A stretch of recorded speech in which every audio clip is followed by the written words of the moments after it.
সংসার ভালো করে গড়তে চাইলে জীবনে দুটা কাজ করবেন না। এক, প্রতিবাদ করবেন না স্বামীর সামনে, প্রতিবাদ।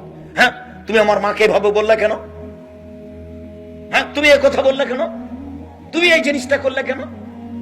এই কথা যদি বলেন তো শয়তান খালি বলিয়ে নিবে, বল না বল না, ওই যে তোর কথা মানেনি, ওই যে তোর মাকে গালি দিল, ওই যে তোর বাপের বাড়ি থেকে এসে এই জিনিস করলো, এই করলো, খালি দিন রাত বলিয়ে নিবে। আর আরেকটা কাজ, অভিমান করবেন না। ওহ, তুমি আমাকে রাজশাহী সহ দেখাতে নিয়ে গেলে না, তুমি আমাকে এবার ঈদে একটা ভালো শাড়ি দিলে না, এর নাম অভিমান।